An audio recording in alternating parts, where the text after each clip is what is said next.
예, 계속해서 마가복음 11장, 12장 같이 살펴보도록 하겠습니다. 예수님의 예루살렘 입성을 그린 그림들인데요. 자, 사람들이 옷가지를 펴서 길가에 놨죠. 근데 이 그림은 여기 뒤에 이제 올리브 나무 가지들 있고요. 이게 종려나무 가지라 해서 우리는 종려주일이라고도 하죠. 이 그림은 조금 의외인 게 여성들이 굉장히 많이 보여요. 원래 여성들이 이렇게 잘 못 나오는데. 자, 그리고 여기도 보면은 여기 다 종려나무 가지들 들고, 그다음에 나귀 타시고, 그다음에 애를 들어서 축복해달라고 그렇게 하는 경우도 있고, 옷 벗으려고 지금 하는 것도 있고, 무릎 꿇고, 지금 막 왕이 입성하는 것처럼 이렇게 이야기하죠. 근데 이 사람들이 5일 뒤에 어떻게 되죠? 예수를 십자가에 못 박으라고 소리 지르는 그런 사람들입니다. 11장에 보면 또 성전 정화 사건도 나와요. 예, 이거는 이제 이탈리아 피렌체 성당에 있는 그 북쪽문에 있는 조각상인데요. 예수님이 굉장히 과격하게 화가 나셨죠. 주먹 들고 있고 다 쫓아내고 여기 넘어진 사람도 있고 막 그래요. 여기도 보면은 이제 상인을 내쫓는 예수인데요. 여기 막 저기 뭐 비둘기 파는 사람들, 동전 바꾸는 사람들 다 쫓아내는 이런 그림들이 있습니다. 자, 예루살렘에 들어가셨어요. 나귀 새끼 타고 들어가셨죠. 이건 스가랴 9장에 있는 말씀을 이루시려고 그랬던 거고요. 많은 사람들이 겉옷을 펴서 일단 제자들이 겉옷을 펴서 예수님 그 안장에다 나귀 안장에다 이렇게 올려놨고요. 그다음에 사람들이 이제 겉옷을 길에 펴기도 하고 그다음 들에서 뺀 나뭇가지 종려나무 올리브나무까지이죠. 그거를 들고 막 흔들었죠. 그래서 우리는 종려주일이라고 합니다. 고난주간의 시작을. 그리고 호산나 찬송하리로다 다윗의 자손이요 막 이제 이렇게 얘기를 하기도 하는데, 자, 다윗의 자손 호산나는 우리를 구원하소서고 다윗의 자손이요 그렇게 했어요. 무엇을 의미할까요? 에, 다윗 시대의 영광을 보고 싶어 하는 거예요. 다윗 시대의 영광. 다윗 시대의 영광은 과연 뭘까요? 가장 전성기였죠. 그 옆나라들로부터 조공받았죠. 나 그렇게 하고 싶다라는 거예요. 로마 대신 우리가 그렇게 지배하고 싶다라는 거예요. 그러니까 하나님 나라를 전혀 이해하지 못했죠. 그래가지고 아 예수가 나 그 저기 뭐야 임금이 되면 우리가 로마를 다 쫓아내고 그렇게 될 거다라고 생각하고 있었는데 그게 안 되고 십자가에서 허무하게 죽으니까 어떻게 됐어요? 십자가에서 죽이십시오. 우린 저 사람 모릅니다. 막 이제 이렇게 사람들이 그러죠. 제자들도 마찬가지였어요. 우리 10장에서 살펴볼 때 무슨 얘기가 있었죠? 예수님이 좌우편에 우리를 앉게 해달라고 그랬잖아요. 예, 제자들도 그 소리 했어요. 똑같아요. 자, 그리고 예루살렘 입성 당일날 성전을 둘러보셨어요. 그리고 모든 것을 쭉 보고 나가셨다라고 합니다. 몇 절이냐 하면 11절에 보면 11장 11절 예수께서 예루살렘이라 성전에 들어가서 모든 것을 둘러보시고 이미 이때 정탐하신 거예요. 둘러보시고 나가셨어요. 그리고 다음 날에 성전에서 장사하는 사람들 내쫓으면서 하나님의 이사의 말씀을 통해서 아버지의 집은 기도하는 집, 만민이 기도하는 집이라고 이야기하시죠. 너희는 강도의 소유를 만들었도다 라고 합니다. 그래서는 이제 그렇게 하고 나서 이제 이틀째 다시 돼서 성전을 또 들어갔어요. 참, 아, 예수님 성격 진짜 장난 아니죠. 아, 피하질 않아요. 그냥 스트레이트예요. 일단 고. 예, 대제사장을 또 만났고요. 서기관들과 장로들과 논쟁을 합니다. 이 사람들 질문해요. 야, 네가 뭔데 지금 시골에서 올라온 주제에 네가 지금 난리야? 너 도대체 뭐 하는 놈이야? 너 지금 네가 무슨 권위를 가지고 이 난리 피는 거야? 지금 이렇게 대제사장과 서기관과 장로들이 이야기를 합니다. 그랬더니 예수님이 한마디 하시죠. 세례 요한의 그 세례는 어디로부터냐? 하늘로부터냐? 사람으로부터냐? 야, 딱 이렇게 하시죠. 그랬더니 얘들이 답을 못해요. 답 안 할래 그랬더니 예수님 나도 답 안 할래 그냥 그러고 끝나요. 자, 이제 마가복음 12장 넘어가 볼까요? 마가복음 12장. 예, 여기는 가이사 논쟁이 있고요. 그다음 부활 논쟁 가장 큰 계명에 대한 논쟁들이 많이 적혀 있어요. 자, 이거 이제 하나님의 것은 하나님에게, 가이사의 건 가이사에게, 그 이야기 하는 겁니다. 폴 루벤스라는 사람이 그린 거고요. 자, 여기서는 제임스 티소라는 사람이 바리새인들이 와서 예수께 질문하다, 뭐 이런 것들을 그림으로 나타낸 거예요. 이게 이제 마가복음 12장의 큰 주제인데요. 먼저 포도원 비유 볼까요? 포도원 주인이 포도원을 만들고요. 포도 집주하는 틀을 만들고 망대를 만들고 일단 좋은 포도원을 만들었어요. 그리고 종들에게 줬습니다. 그리고 이제 때가 돼가지고 소출을 받으러 그 종들을 보냈지요. 그랬더니 주인의 종을 때렸고요. 이 포도원을 받은 종들을 때렸고요, 상처냈고요, 죽였습니다. 심지어는 야, 내 아들 보내면 괜찮지 않을까 했는데 아들까지 죽입니다. 포도원 주인 열받아서 어떻게 했습니까? 농부들을 진멸하고 포도원을 다른 이에게 주겠다 라고 했더니 그때 옆에 듣고 있던 누가 화를 낼까요? 장로들, 그 다음에 대제사장, 서기관들, 이런 사람들이 화를 내죠. 왜요? 딱 들어도 자기들인 것 같거든요. 막 화를 내요.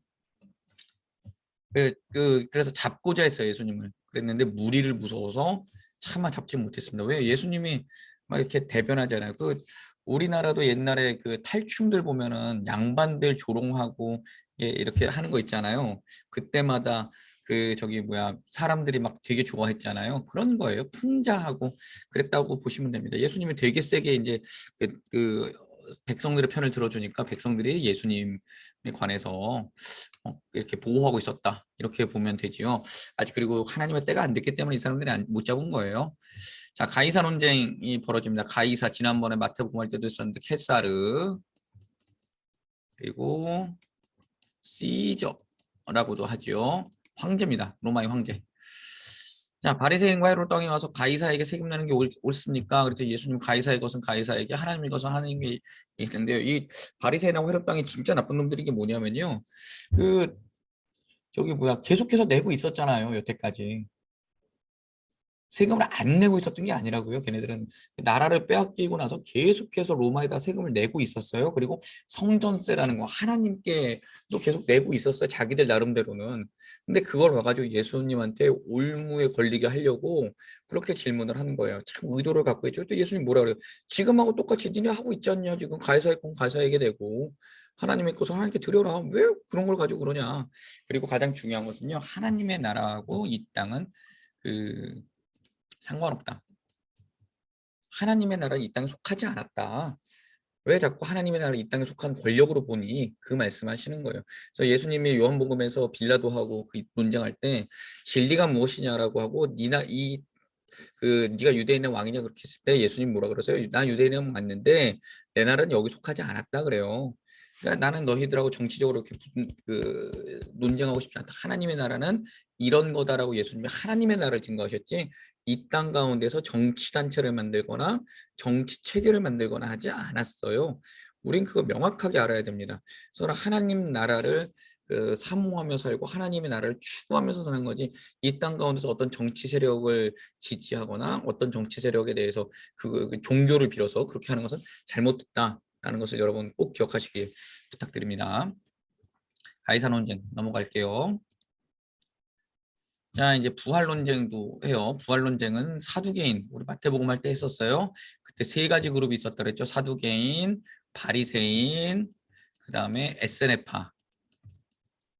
네, 이렇게 세 가지 그룹이 있다 그랬는데 얘네들은 율법주의자, 얘네들은 경건주의자, 얘네들은 현실주의자. 그 이야기 했었습니다. 대제사장 그룹도 이 땅 가운데 부활이 없으면은 뭐예요? 이 땅 가운데서 모든 권력을 다 누려야 돼요. 이 땅 가운데 즐거워야 돼요. 현세가 가장 즐거워야 돼요. 그러니까 얘네들은 이 땅 가운데 권력을 잡고 이 땅에서 누릴 수 있는 건 다 누려야 돼요. 그러니까 대제사장 권력 그룹 잡고요. 거기서 받는 그 모든 윤택한 생활들을 누리는 거죠. 아니에요. 하나님 나라에 갔을 때요, 하나님 앞에 심판이 있어요. 그리고 부활이 있어요. 하나님 앞에서 어떻게 살아가는가에 따라서 우린 분명 심판을 받을 거예요. 예, 그거 명확하게 기억하셔야 됩니다. 그때 이제 일곱 형제의 예를 들어요. 그 당시에는 형사 취수제라 그래가지고요. 예, 형이 죽었을 때 취한다, 형수를. 이 제도가 있어서 형이 결혼을 했는데 자녀가 없으면요, 남동생이 형수랑 결혼을 해요. 그리고 이때 애를 낳으면 이 아이는 그 둘째 아들의 아이가 아니라 첫 번째 아들의 아이예요. 그리고 얘는 자기 권리도 하나도 없이 다 그 의무만 해야 되는 거예요. 그래서 이걸 되게 싫어했어요. 그 제도를. 근데 그렇게 이제 질문을 한 거죠. 7명의 형제가 있었는데 다 자식이 없어 죽었다. 근데 이거를 갖다가 그 부활 때에는 그럼 어떻게 누구의 부인이냐, 누구의 아내냐? 예수님 그렇게 말씀하시죠. 부활할 땐 결혼하지 않는다. 지금 같은 생활 안 한다. 하늘에 있는 천사와 같이 살 것이다. 하늘에 있는 천사 누구의 영광을 위해 사는 사람 존재들이에요. 하나님의 영광, 하나님의 뜻에 순종하는 존재들이에요. 예, 그렇게 살아가는 거다. 그리고 하나님은 아브라함과 이삭과 야곱의 살아계신 자의 하나님이다. 하나님 앞에서 그들은 다 죽었다 그래도 믿음으로 사는 사람들은 다 살아있다. 지금 예수님 그 말씀하시는 거예요. 그래서 요한복음 11장 25절 26절에 뭐라 그러세요? 물은 나를 믿는 자는 죽어도 살겠고 살아서 나를 믿는 자는 영원히 죽지 아니할 것이다 라고 말씀하시잖아요. 그래요. 이미 살아서 예수를 믿은 사람들은 하나님 앞에서 영원히 살아있다라는 것을 우리가 기억을 해야 돼요. 믿으셔야 돼요. 그래서 우리는 지금 예수님을 우리가 지금 육신을 가지고 있는 동안 호흡이 있는 동안 예수님을 믿었잖아요. 그런 영원하신 하나님 앞에서 우리도 영원히 함께 살아갈 거예요. 그게 살아있는 자의 하나님이시다라는 뜻이에요. 예. 그리고 나서 이제 이 사두개인들하고 논쟁에서 그 예수님이 어떻게 보면은 이겼다고 해야 되나요? 하여튼 잘하셨잖아요. 그랬더니 서기관 중에 한 명이 나타나요. 서기관 어떤 사람이냐면요.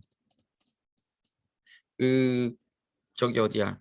바벨론 시대에서 돌아올 때 성경에 대해서 그 공부하고 연구하는 사람들이 서기관들이에요. 거의 뭐 성경을 매일 쓰는 사람들.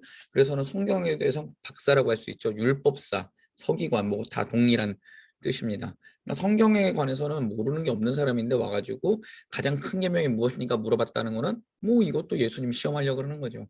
그러면서 뭐라 그래요? 예수님이 주 너의 하나님을 사랑하라. 마태복음에는 그와 같으니 내 이웃을 내 몸같이 사랑하라. 그러니까 십자가 사랑이라는 거예요. 십자가 사랑. 하나님을 사랑하고 그와 똑같은 걸로 그 이웃을 사랑하라. 그러니까 예수 믿는다고 그 예를 들면 우리 선한 사마리아인 그 비유 있잖아요. 누가복음 10장에 예배드리러 가야 된다고 죽어가는 사람을 외면하고 가는 거 그 이웃 아니다라는 것을 예수님 분명히 말씀하시죠. 예, 우리 그거 잘 생각해야 돼요. 자, 과부의 두렵돈 볼까요? 예, 예수님 과부 랩돈 이제 여기를 보고 계셨다가 이제 얘기를 하는 거죠. 야, 이건 뭐 너무 서양적인 그림이긴 한데 어쨌든 간에 좀 보겠습니다. 과부연금을 칭찬하시기 전에 서기관들을 먼저 책망하셨어요. 12장 40절 볼까요? 12장 40절에 뭐라 그러냐 하면 서기관들은 과부의 가산을 삼키며 외식으로 길게 기도하는 자다라고 합니다. 그러니까 과부의 가산을 이미 다 챙긴 거예요. 그래서 이거는 이 두 랩돈을 넣는 거는 서기관들을 갖다 비판하시기 위해서 하셨던 겁니다.